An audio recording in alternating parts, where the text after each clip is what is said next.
Good evening and welcome to the Gospel Truth. I'm Brother Alan Jackson, bringing to you spiritual songs and hymns and the power of the spoken word of God. First of all, giving thanks to God Almighty for blessing me with this another outpouring of His tender love and mercy, and that He's allowed me once again to be on this the time side of life and have this another blessed privilege to come to you in His name by way of this television medium and to bring to you another message from His holy and divine word. And as always do, I want to continue to express my appreciation and my gratitude to the production staff for their diligent service. And it's my prayer that God will continue to bless each one of them with those things that He knows that they are standing in need of. And I'm praying on your behalf as participant observers. And it's my prayer that God will continue to bless you and your family members with those things that He knows that you are standing in need of as well. And then, of course, I'm encouraging you to pray on my behalf because I'm also standing in need of prayer. And it's only God who can provide me with those things that I am standing in need of. Well, this evening, I've been, for the past few weeks, we've been dealing with the Memphis Lecture Series. Well, we're going to deviate this week and probably for the next 3 weeks from the Memphis Lectures. But the Barbara Lee and Elihu Harris Lecture Series was presented on Saturday, November the 18th, over at the Oakland Marriott. And this lecture was done by none other than the renowned civil rights attorney, Dr. Attorney Fred D. Gray. And so for the next 3 weeks, because it was a long presentation, or not so much that it was long, but I only have 28 minutes and 30 seconds to present the program. So over the next 3 weeks, you will be listening to the presentation that was made by Attorney Fred Gray.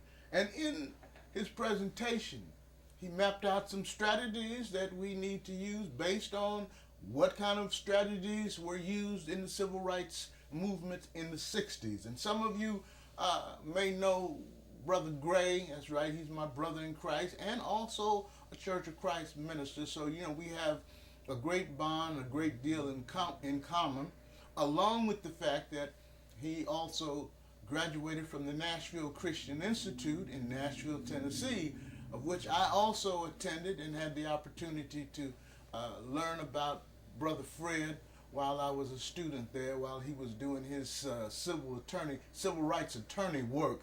And I also was one of the demonstrators.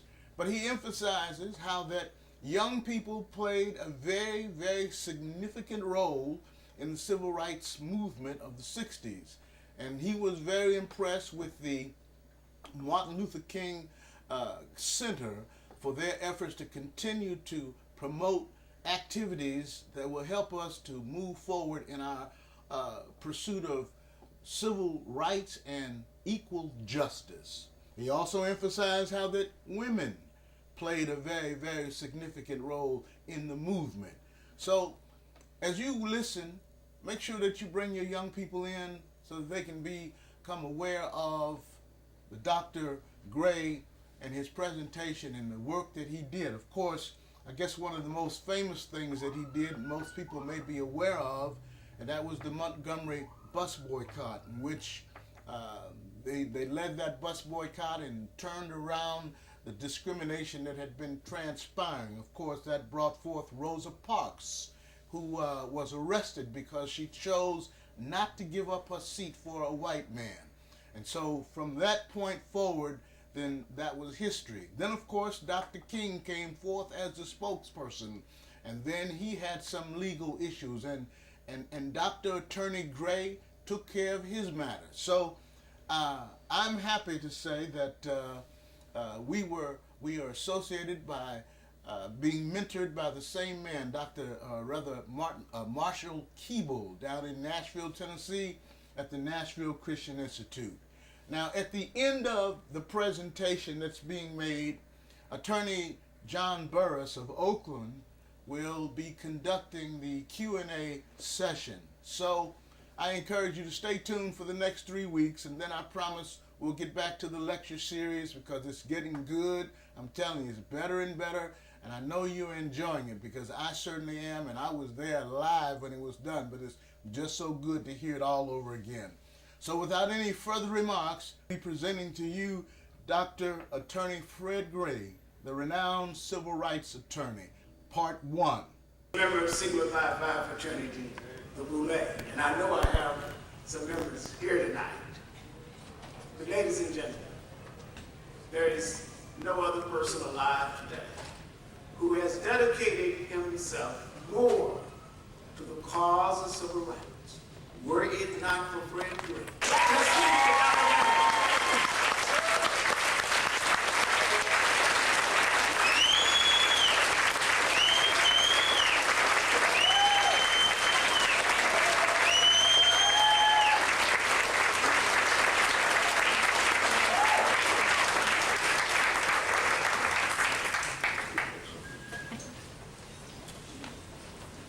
Thank you very much. They tell me introductions like that is somewhat like liniment. It's good to rub on, but not to take in.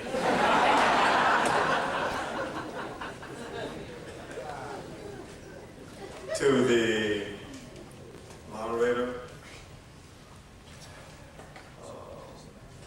those members of the judiciary that may be here.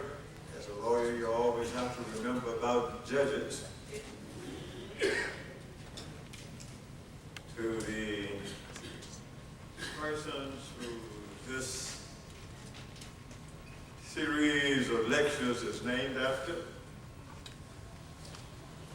And I got a call this afternoon from Congressman Lee indicating inability to be here, but expressed regrets. But she's taking care of business elsewhere.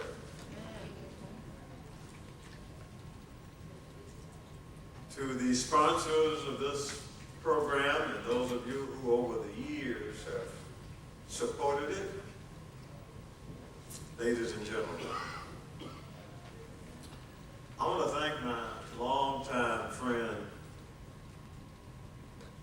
Bob Harris, for his introduction. We have traveled half around the world, and I am very, very thankful for him and for his leadership. It is not every day that I'm introduced by a person who has been the president or chief executive officer of 3 national organizations. I met him first at the National Bar Association, and he was president of that association, and as a result of what he did and others, it inspired me to run for president. He is a past Grand Provost Marshal of the Kappa Alpha Psi fraternity, and he's a past Psi Omicron, Grand Psi Omicron of Sigma Phi Phi fraternity, of which I have the privilege of serving as a member. So I'm very happy, and I'm thankful to Bob, and I'm thankful for his wife, Linda, who's a doctor. When we were on one of our trips to Europe, I had an accident, and she took care of me, and I appreciate that. I want to thank Dr. Wilson, who has really coordinated this whole thing and is instrumental in helping to get us here. And I want to also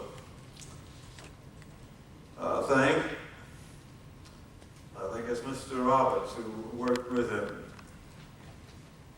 And as I see in our audience, Tom Broom, a past president of the National Bar Association. We're happy to have Tom here. But God has blessed him that he's able to be here.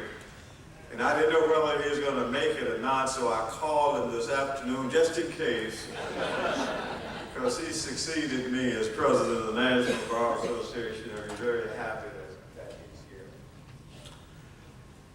And of course, Bob has already told you about Carol.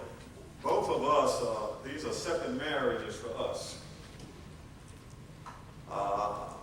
And both of us have been married to our first spouse a long period of time, and that spouse died. And afterwards, we met each other at a church function, and we are now working on 15 years of marriage.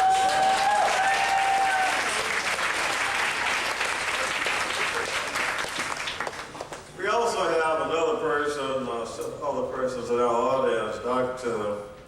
Hopper and his wife are back there. They are former residents of Tuskegee, and it's good to see them and good that they're here. And I know there are some other persons I should have acknowledged, so those of you who I should have acknowledged and didn't acknowledge, I acknowledge you.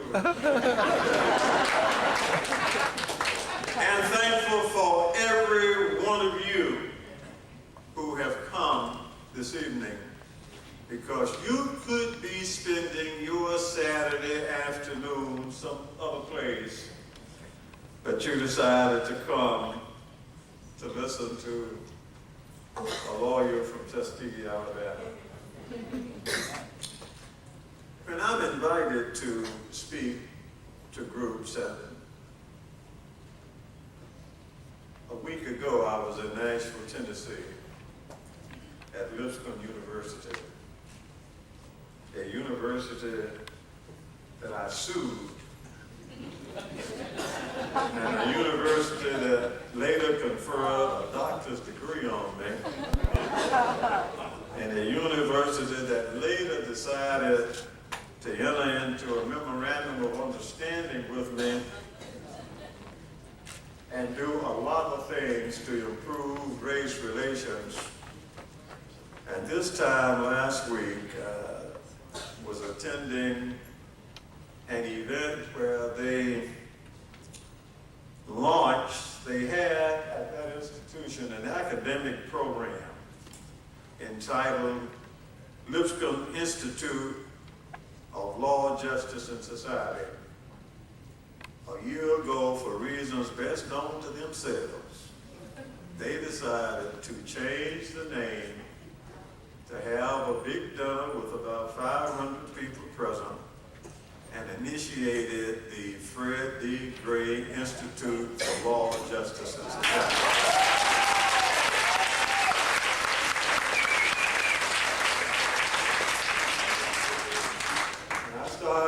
When I thought about becoming a lawyer a long time ago, I never even ever dreamed of anything like that happening. But when I'm invited to speak to occasions like this, and particularly when you have to come all the way across country, I at least like to inquire of the persons who invite me, what in the world do you want me to talk about? Now, I don't promise them that I'm going to talk about what they tell me. I do promise them, however, Madam President, and we really appreciate you. We had an opportunity of going by. The first thing, when I heard about this M.L. King Center, I went to see what it was all about. And before we got to the hotel, we went by and saw it, and we learned something from it. I learned something about it. And I look forward to working out a relationship between the Tuskegee Human and Civil Rights Multicultural Center and the Martin Luther King Center.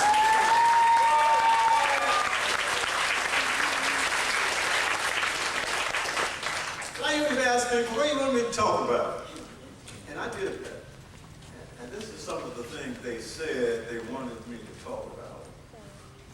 make a tie between what it took to make the gains experienced by the civil rights organizations of the people from the late 1950s through the 1970s with what you see and should be the focus for American people today.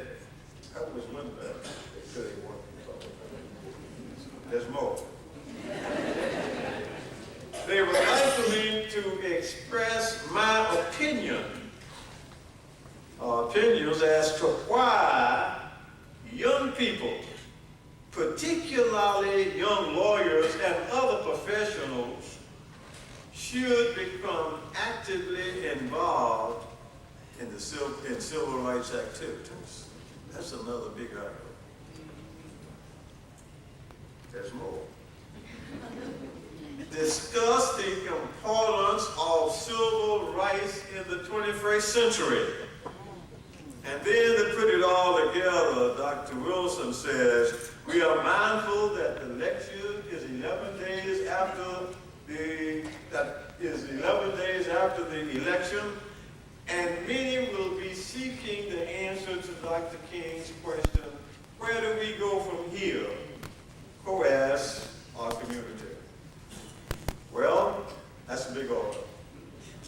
And to do it in the time that would be reasonable is almost impossible. However, and I didn't make a commitment that I was going to do it, but what I'm going to try to do in the next, however long it takes me, is to do several things. One, give you a historical perspective on why it became necessary for African Americans to fight so hard for so long in order to obtain their constitutional rights. And I think that's particularly true because we've had to do it for a long period of time, and we still have to do it for it to be completed. Secondly, I need to tell you just a little bit about why I became involved in the civil rights movement. How I got involved in it. A lot of people got involved in the civil rights movement for various reasons. And some of them don't even remember now how they got involved in it. But I have to, for you to understand what I did and why I have the passion that I have for it, I need to say a little something about that. Then, when you think about a young lawyer and they ask me to deal with these young professionals and let them know why they need to be involved in it, I think I need to discuss with you what this young professional did. And I can think of no better example than the one that I'm probably known best for. That's the Montgomery bus boycott. And it's appropriate that we discuss that because 2 weeks from now we will be celebrating the 61st anniversary of the Montgomery bus boycott. And many people consider, even the historians, that that event was really the beginning of what has become known as the modern civil rights movement. Let me, I hope, briefly tell you how we got involved in this, why we need to be here today and why we still have to work. This country, the United States of America, is considered the melting pot of the world. People from around the world have come to this country for various types of freedom: economic, political, social, and otherwise. However, with respect to African Americans, we and our foreparents were the only group that came, well, we didn't come, we were brought to this country, and we were brought against our will. Why was it necessary to have a civil rights movement in the first place?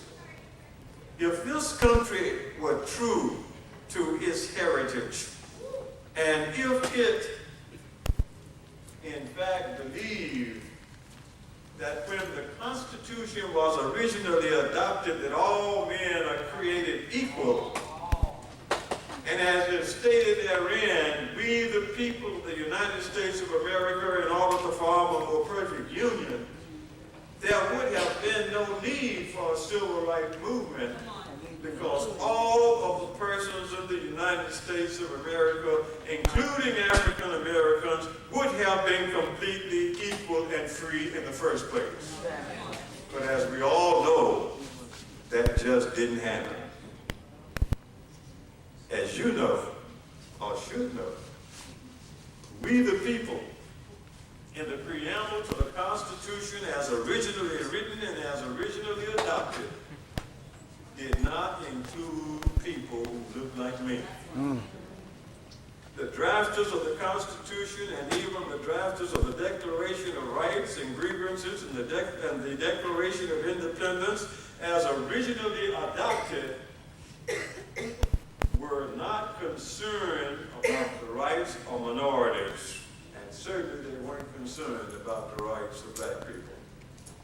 They were only concerned about white Americans, and then they were only concerned about the rights of white male Americans.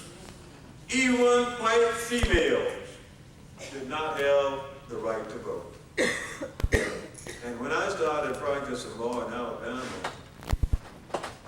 females couldn't even serve on juries, only males. So then, it became necessary for the adoption of amendments to the Constitution and the passage of additional laws to provide African Americans with any rights. You know them, the 13th Amendment adopted abolished slavery, the 14th Amendment adopted made African American citizens and extended to them the due process and equal protection of the laws. And now there are more white people who obtain their rights under the 14th Amendment than black people, because it's more of them than it is us. And then the 15th Amendment, of course, prohibited the denial of voting rights. That should have ended the question, and we should have been able to vote, but it didn't. We had to go and continue to do it. We also know that the wrong to be corrected preceded the adoption of the Constitution. It started when the first slaves landed in Jamestown, Virginia in 1619. So then, when we brought here as slaves, we had a great deal of problems all along. And even after slavery had ended, there were other problems that still exist. And you would think that segregation in public schools started in trying to get rid of it in southern states, but that's not true. Segregation in public school was approved by the Massachusetts Supreme Court in 1850 in the Sarah Roberts case. Then there was the Dred Scott decision in 1857, which in effect held that ancestors of slavery were not citizens and could not file a lawsuit. And it is probably best known as saying that a white person had no rights, or a black person had no rights that a white person had to respect. For the past 62 years, I have devoted my time and my effort using the 13th, 14th, 15th Amendment to the Constitution for the purpose of doing away with that. I think now I have at least, why we needed to have the civil rights movement. And I've heard a lot of our people, and particularly a lot of our young professionals, these young professionals who have good paying jobs, who know nothing at all about hardcore segregation, and don't even know how or why they are where they are. Anybody should be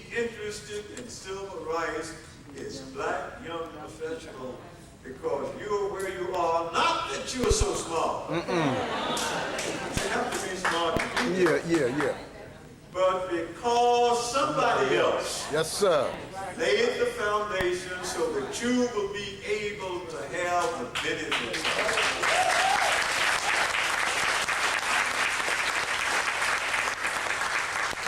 Now, let me tell you briefly how I became involved in the civil rights movement. I'm going to go through a lot of things here, and I hope I go through enough that you won't have any questions. Because the main question you want to ask me when it's all over is how to solve the problems now. And I can tell you right now, I'm not going to tell you. But in any event, I became involved in the civil rights movement. I grew up as a teenager in the 40s. I was born in 1930. And in Alabama, for a black boy to have a profession, there was only two real good professions that you could look forward to being, or having, or engaging in. And you know what they were? One was what? Teacher. To be what? A teacher. Be a teacher, and what else? A preacher. Teacher and a preacher. And guess what? I decided to be both. My mother, they tell me I used to baptize cats and dogs. They sent me to, we had a church school, the Church of Christ did up in Nashville, black school up there. A boarding school, sent up there so I could learn how to be a preacher. Probably did pretty good because the president of the school, one of our pioneer preachers, decided that one way of raising funds and soliciting students is to have an example. So he took me around and I would get up and speak before he would speak at these churches. And so I learned a little something about preaching. When I finished early, and I went back home in Alabama State.